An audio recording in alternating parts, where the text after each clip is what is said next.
Vincent, if you want to start kind of welcoming people in about breakout rooms, that would be great. Sure thing. Okay, awesome. Welcome, everyone. Thank you guys for attending our summit today, and happy Earth Day. As we wait for people to trickle in, you guys can please rename yourself so that it has the number of the breakout room that you would like to attend. The breakout rooms are up here on the top right with your name and then your pronouns, just like mine right here. So I will be joining breakout room number 1, so it's a 1 dash, and then my name, and then my pronouns.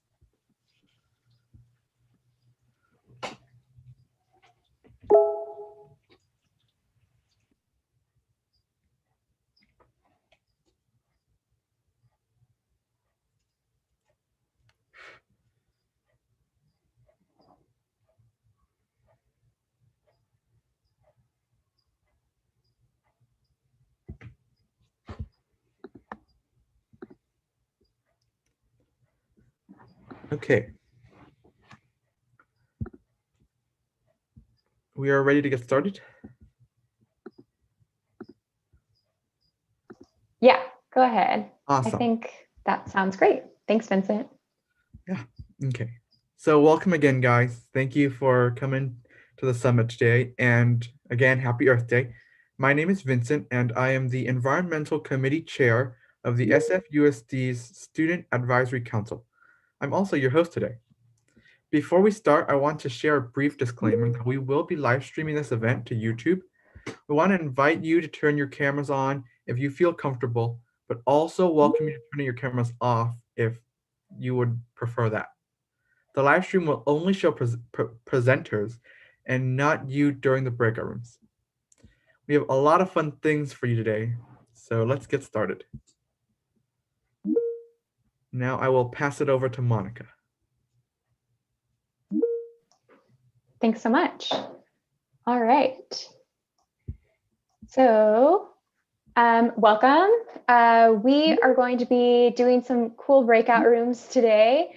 So if you haven't gotten the opportunity already, go ahead and rename yourself with whichever breakout room you'd like to be a part of, either 1, which is ambition. So that's kind of talking about different climate policies and how we're striving to be ambitious in those. 2 is innovations, talking about green technology. Or 3, finance, which is talking about how to fund the fight against climate change. And then also 4 is green jobs. So feel free to change your names, but it looks kind of like how mine is listed.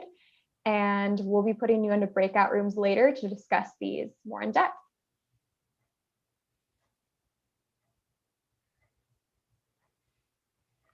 I think we can move on to the next slide.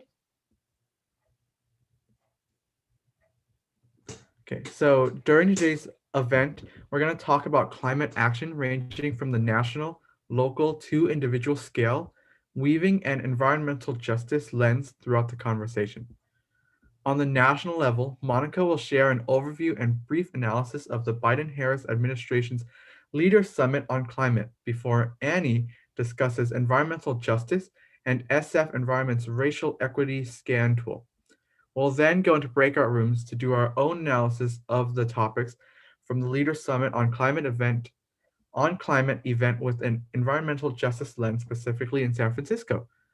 For local climate action, we will discuss San Francisco's climate action goals and how justice and racial equity play key roles in this plan. And lastly, we encourage individual climate actions by creating a space for resource sharing about opportunities for individuals to take climate action.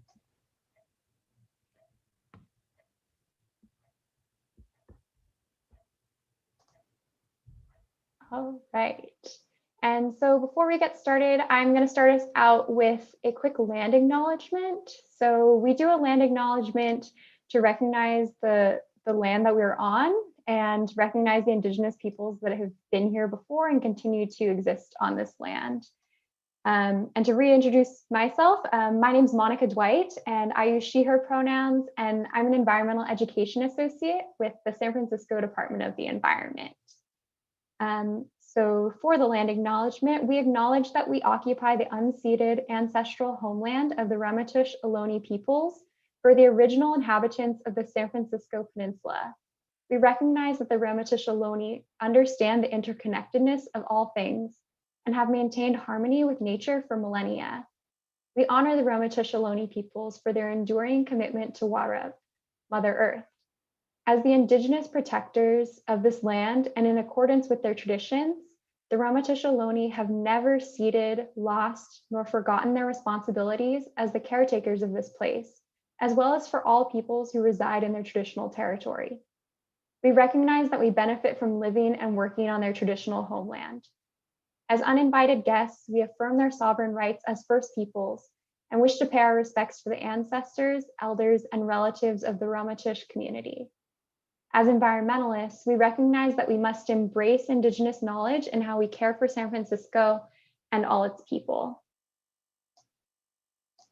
All right. So to start us off, we're going to start with the national discussion, and we'd love to hear a little bit from you.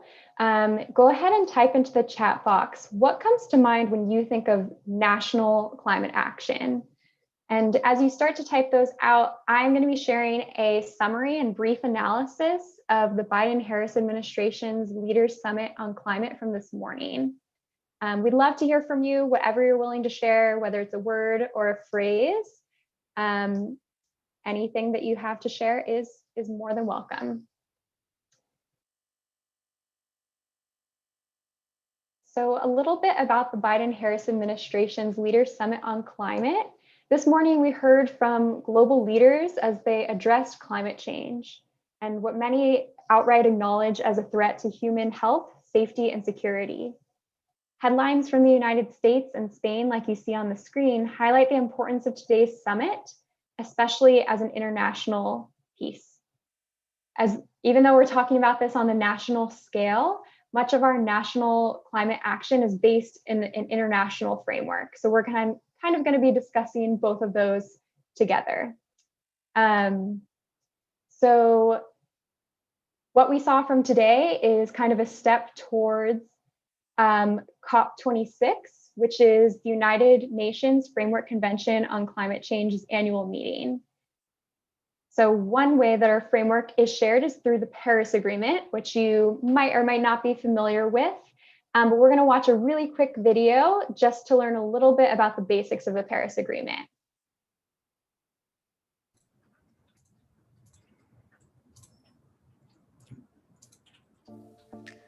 What is the Paris Agreement? The Paris Agreement is a legally binding international treaty on climate change to limit global warming to well below 2, preferably to 1.5 degrees Celsius compared to pre-industrial levels. This requires economic and social transformation to face the climate challenges now and moving into the future based on the best available science.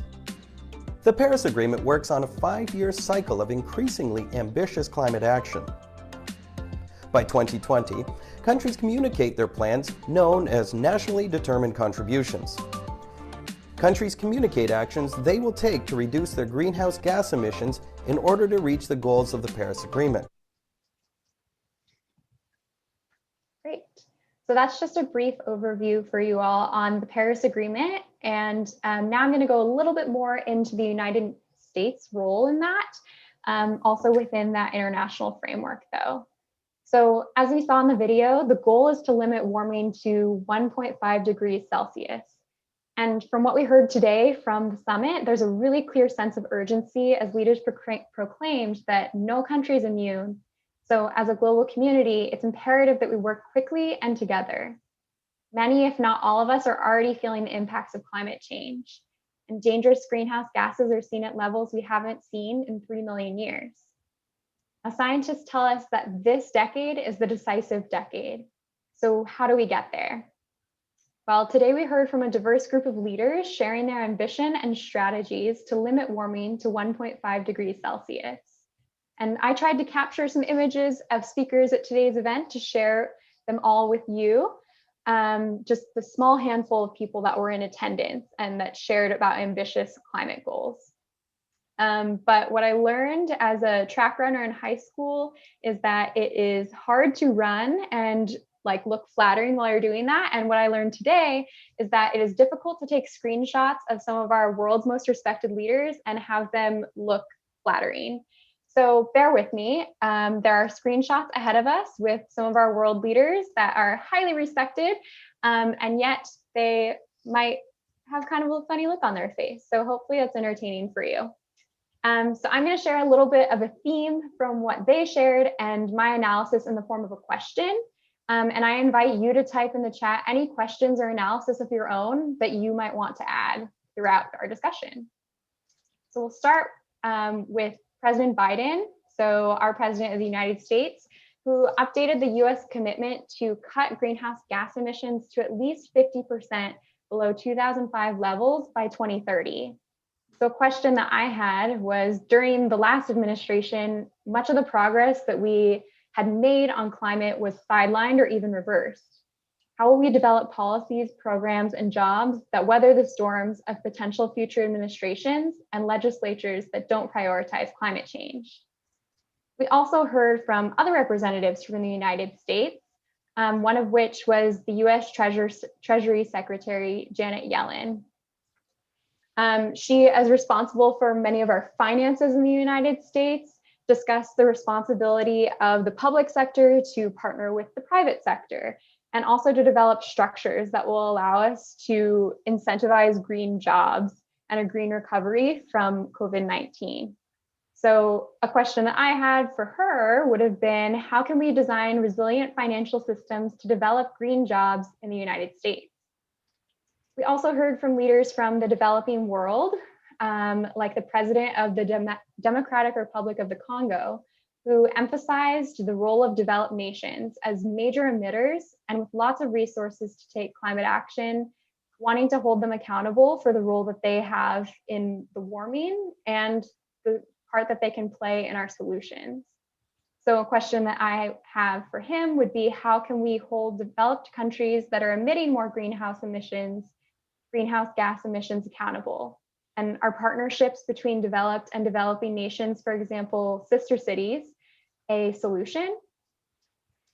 We also heard from leaders from island nations in the developed world, like Prime Minister Jacinda Ardern of New Zealand, who laid out some specific and ambitious goals to limit warming and stated that we will lift our ambition because we must.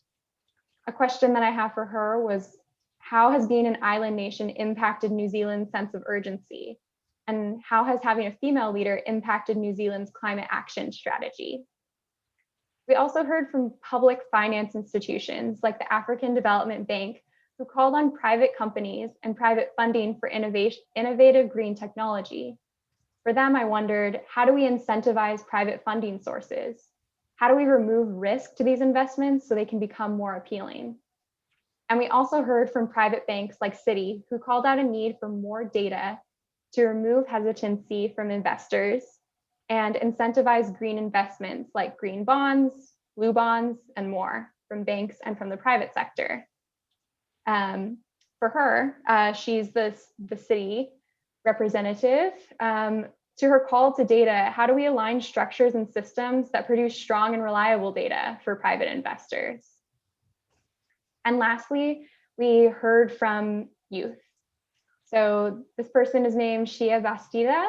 She has indigenous roots in Mexico, and she migrated with her family to New York after climate-driven drought and forced her into migrating to New York.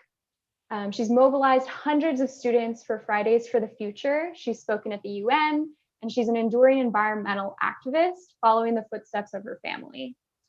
She reaffirmed what other leaders have been saying today, that climate justice is social justice. She called out that representation on climate issues is largely from the global north. She asserted that green economy with business as usual would severely impact Black, Brown, and Indigenous communities, and that we need Black and Brown communities at the forefront. She demanded net zero emissions by 2030, not by 2050. And she called on the need for non-Eurocentric climate education and literacy for environmental justice.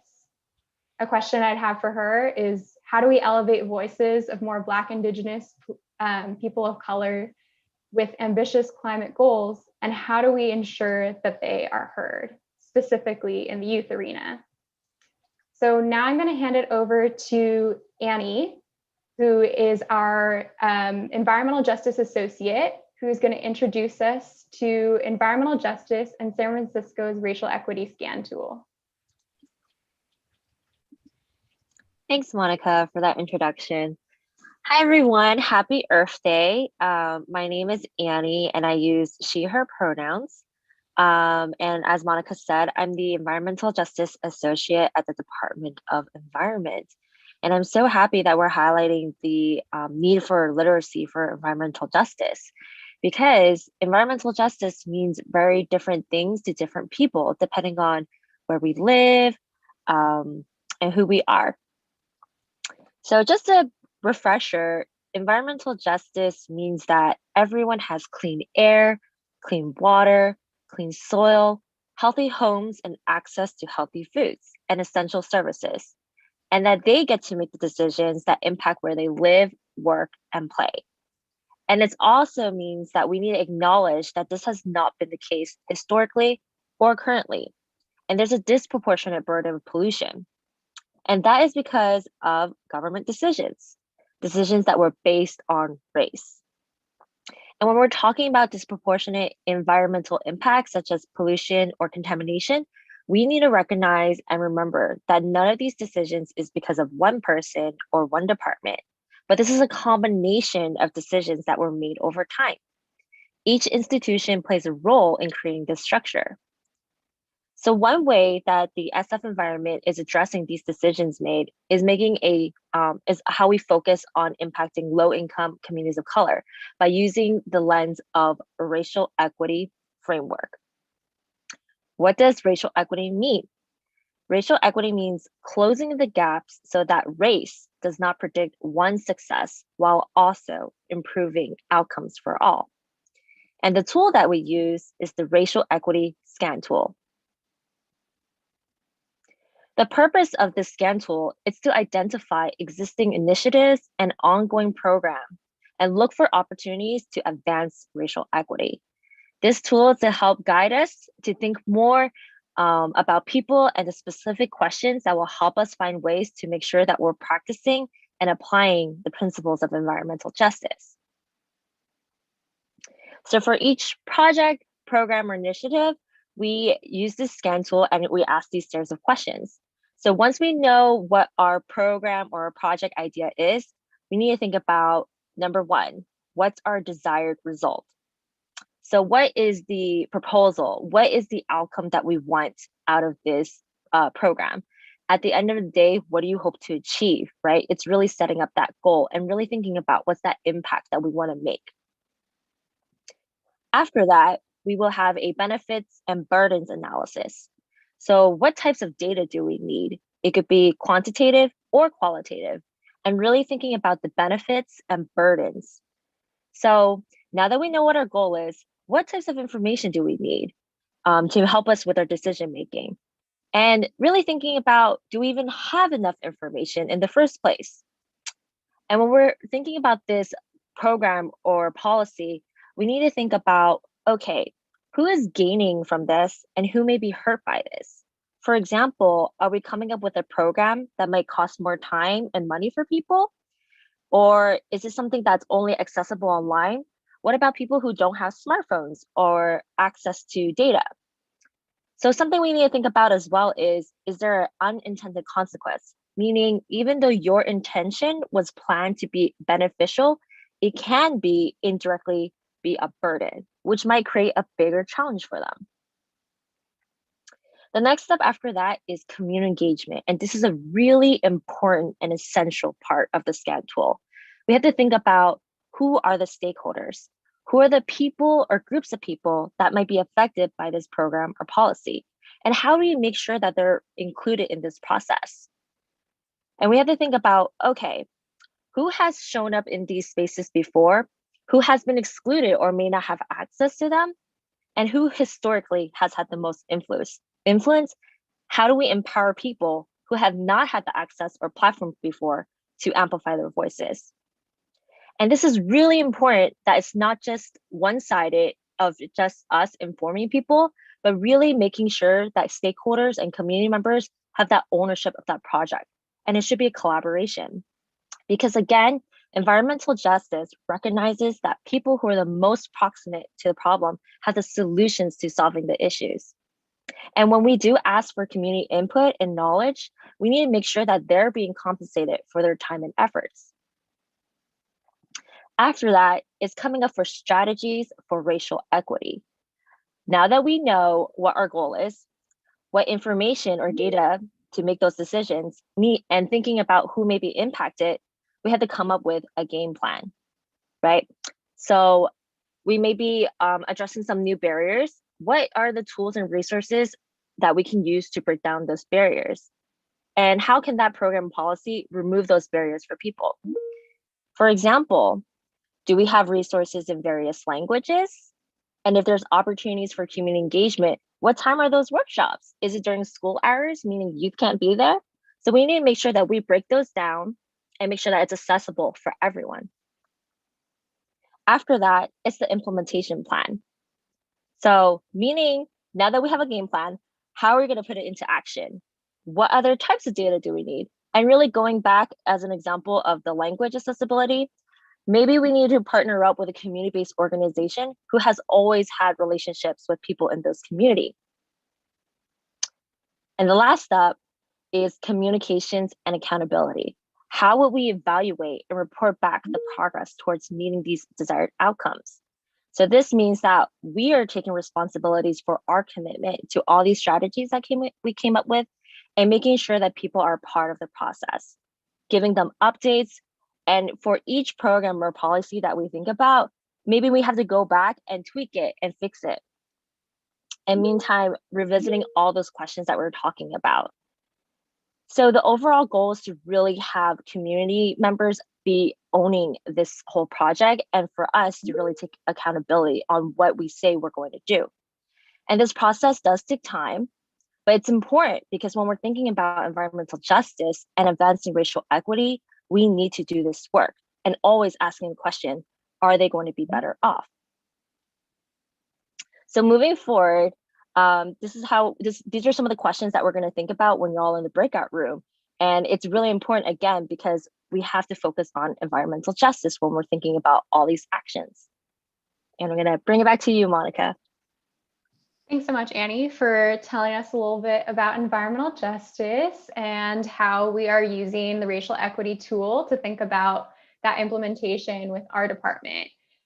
So as we go into our breakout rooms, I want us to kind of keep that lens on and continue to think about environmental justice.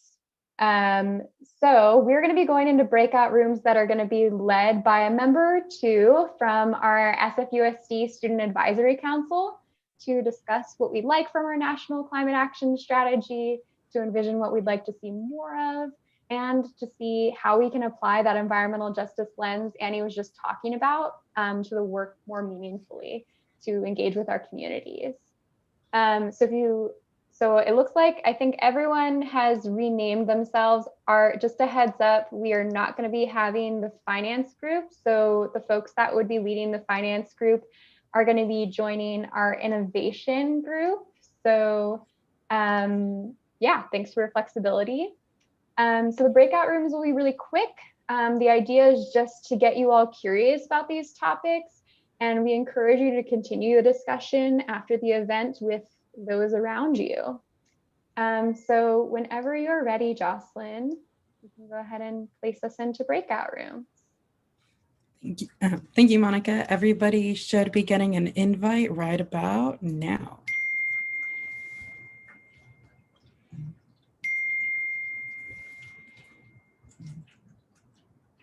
If you are unassigned, I will go ahead and assign you to the room you like. So one moment.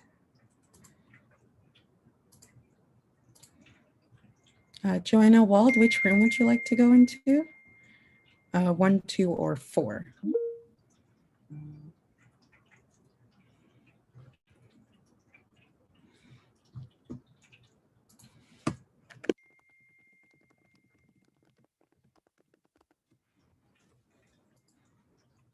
I will go ahead and put you into the innovation room for the time being.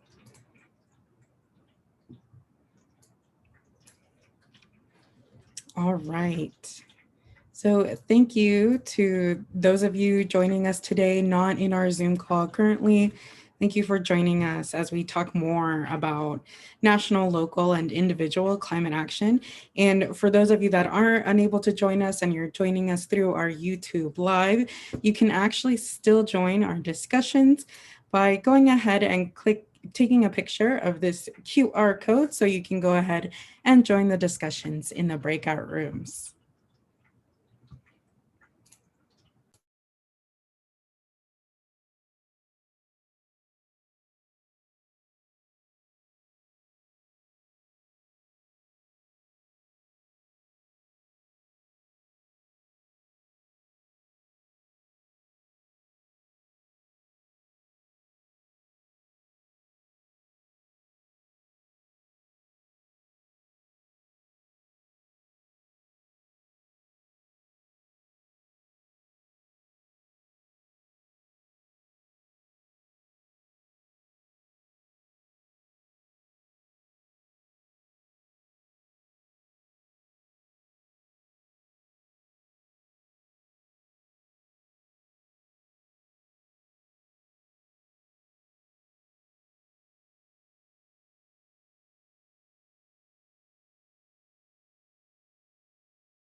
Thank you once again for those of you that are joining us today as we talk more about national, local, and individual climate action.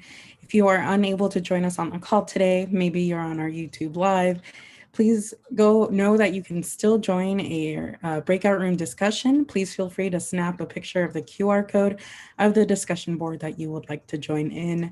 You can go ahead and join the discussion even if you're not on the call.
Hello, we're currently in breakout rooms. If you would like to go ahead and write the number of the breakout room you would like to join, I can go ahead and assign you.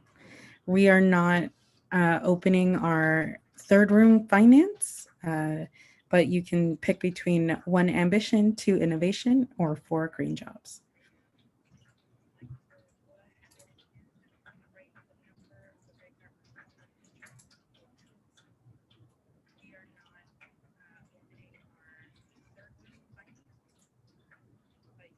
All right, I will go ahead and assign you into room 2. You should be getting the invite right now.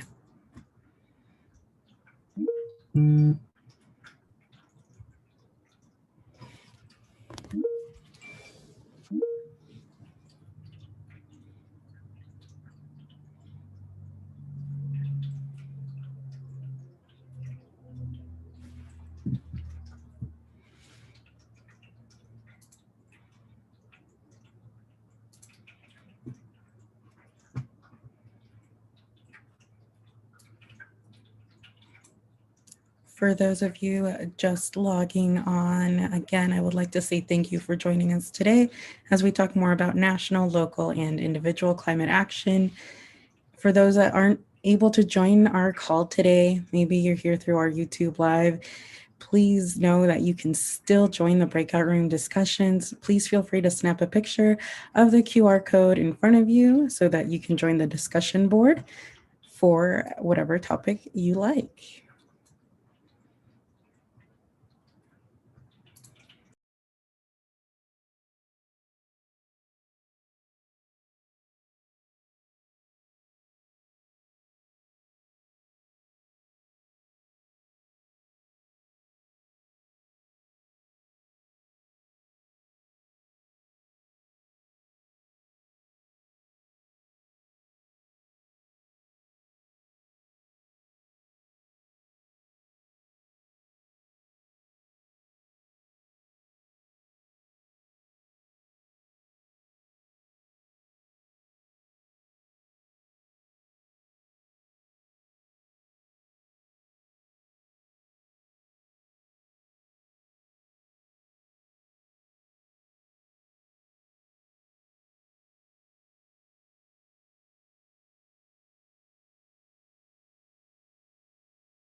Hello, welcome. Please go ahead and let me know which one of these rooms you would like to join. There is only a couple of minutes left in our breakout rooms. You can pick between 1, 2, or 4.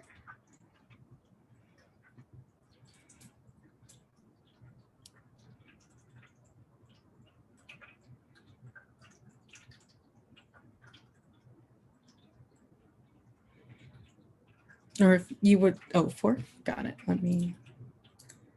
There you go.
Welcome back. I'm just waiting on everybody to return before we continue.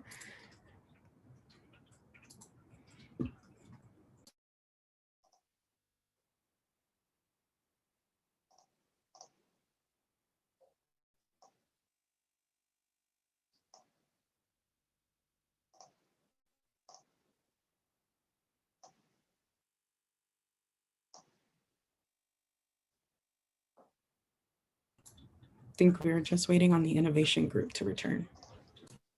Thanks, Jocelyn.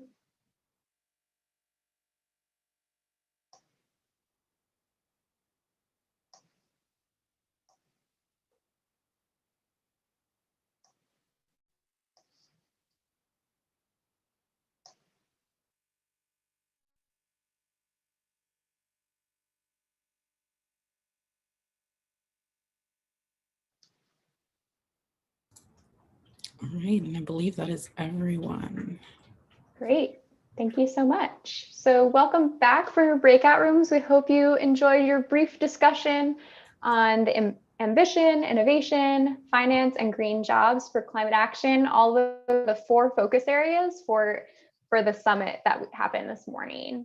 Now we're going to transition into a conversation on San Francisco's local climate action. And as I get started about talking about local climate action, I would love to hear from you. Please share in the chat what comes to mind when you think of local climate action. And as you go ahead and share that, I will start talking about our San Francisco government framework for climate action. So here in San Francisco, we base our climate action around the 0, 80, 100 roots framework. This framework says that we want to achieve zero waste to landfill and incineration. By 2030, we want 80% of trips in San Francisco to be made using sustainable modes of transportation. That means anything like walking or biking or public transit.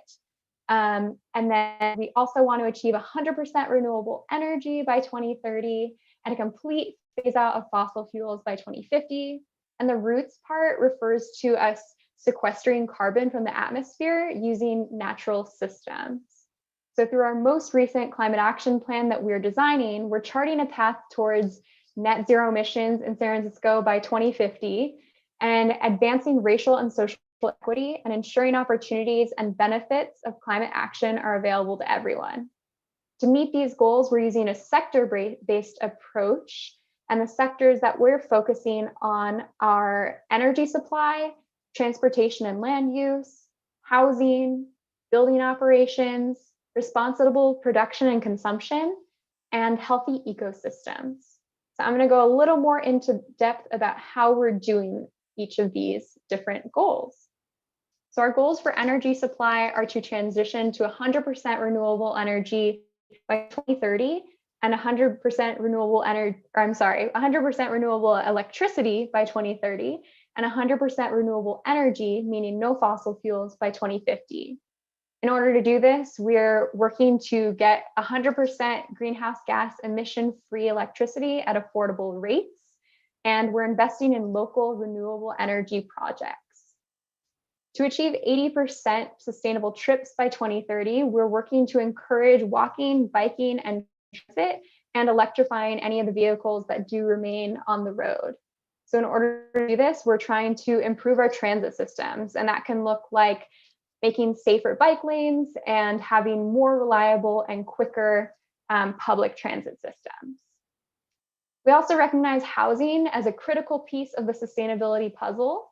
And we recognize that the city plays a really important role in making sure that there's a sustainable future for all. So the goal is to increase equitable access to affordable, safe, healthy, and efficient housing by adding at least 5,000 units per year, with at least 30% of them being affordable. And we'll do that mostly through new zoning and targeted funding assistance. Our building operations goals are to require that all new construction be zero emissions by 2030. In order to do this, we are working on creating strategies that are based on ownership and system types, and designing the system to measure progress towards this development. Our responsible production and consumption goal aims to expand how we currently think about zero waste to include goods and services that have traditionally been left out of the greenhouse gas inventory, things like air travel. So going beyond trash as items after their use is one way that we are working to encourage people to emit less and to work towards that climate action plan system that we set in place.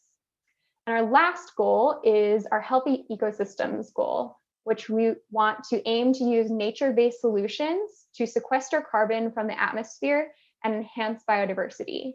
Some strategies for this, including maximizing the number of native trees in the city and restoring parks and natural areas in San Francisco.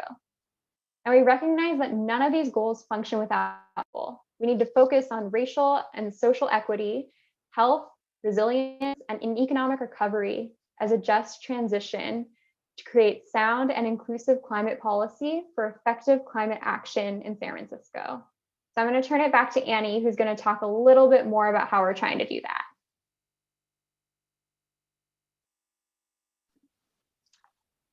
Thanks, Monica. So how does climate justice intersect with racial equity in San Francisco?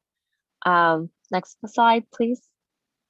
So environmental justice issues are concentrated in low-income communities of color, whether it's concentration of contaminated land, outdoor to indoor air quality, or the location of polluting facilities.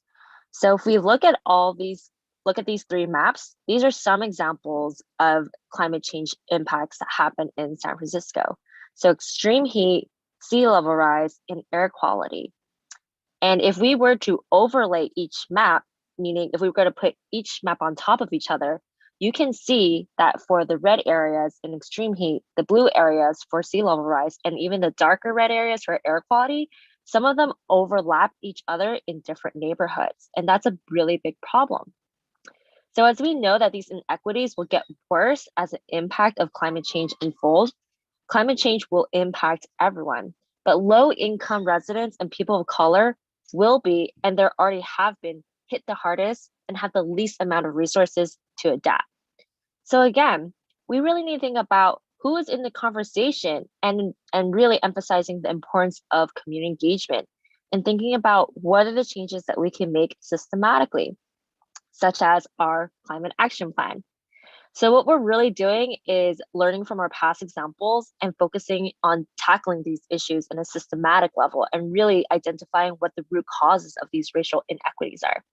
And like Monica said, our climate action plan is people focused and people centered. And we really want to make sure that we're advancing racial equity, racial and social equity, health, economy, and resilience. And some of the ways that we were doing that is really through community engagement and refining our plan. And we worked with technical working groups, such as different agencies. We had an anchor partner network, meaning working with different community-based organizations, task force, and councils, and applying a racial and social equity assessment tool. So we're really looking at the impacted areas and thinking about other equity considerations for each sectors. And a huge part of this process was also hosting community workshops and an open house to really get feedback from everyone. Because again, this plan is your plan. Anybody who lives, works, plays in San Francisco, this plan affects us. So those workshops really focused on hearing about your opinions and concerns on how we can take climate action in San Francisco. And we want to make sure that it aligns with your goals and activities. So taking all these considerations and hearing from you all, we really make sure that it's implemented into the plan. And a big question that we asked was, what's your role and what decisions do you think you can make to make sure that we're achieving our climate action goals? And I'm gonna bring it back to Monica, where we can explore more about what that means to you. Thanks, Annie. Yeah, so the last portion, which you really segued into smoothly, thank you, is talking about what comes to mind when you think of individual climate action, right? So go ahead and put in the chat anything that you think of when you think of individual climate action. So what you can do as a person to make a difference. Maybe that's bringing equity into what you're doing for climate action. Maybe that is a beach cleanup. It might look different for different people. And because it looks different for different people, I'm going to share in the chat a link to a Jamboard. And on that Jamboard, there's some different resources that I've placed on there for youth to get involved in climate action. But really, I want you all to contribute anything that you do. So any way that you're involved with climate action, we want this to be a resource sharing opportunity for you to share ways to get involved. Maybe that's getting involved in a group. Maybe that is getting involved like Surfrider Foundation, who does beach cleanups, or maybe you like art a lot. So maybe if you like art a lot, that could look like making some posters that could advocate for climate action and social and racial and climate justice.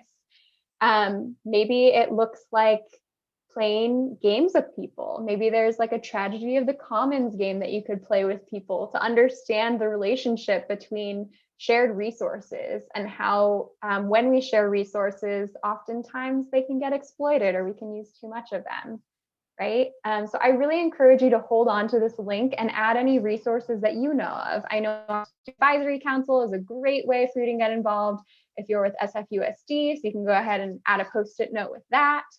There's lots of ways for us to get involved. And here I listed two. COI16 is the youth version of COP26, so that UN Framework Convention on Climate Change, that international treaty for that. And if you'd like to get involved with that, I'm the USA country coordinator for that. So you can go ahead and follow that link, and there will be lots of opportunities to hear from you on how to influence that international climate action we've been talking about. So we're gonna head back to the PowerPoint, and we really want to encourage you to do what you can to take individual climate action, right? We recognize that it doesn't just fall on the individual to do the climate action, but that each and every one of us can have an impact every day. And with that note, I'm going to turn it over to Vincent, who is going to close us out. We did a lot today, from learning about the strategies and plans that world leaders have to reach our global climate goals, as well as seeing funny pictures of those leaders, to learning more about the 0, 80, 100 Roots framework and how that affects us. We hope you've had fun. Before we let you go, we would like to encourage you to participate in climate action this month and every month, however that looks for you. Whether it's volunteering with literacy for environmental justice, designing a MyCap individual climate action plan, or protesting to have your voices heard, we want to thank you for fighting for climate action and climate justice. To end us off, I have a short quote from the Lorax and Dr. Seuss. Unless someone like you cares a whole awful lot, nothing is going to get better. It's not. We hear all the time that we are the future, but we are also the present. Every single person here is smart and powerful, and together we can make a change and save this beautiful and diverse planet that we call home. Thank you to all of you guys for caring a whole awful lot about our environment. Thank you all again for attending. We hope you were able to learn about new things and have a meaningful experience at the event today.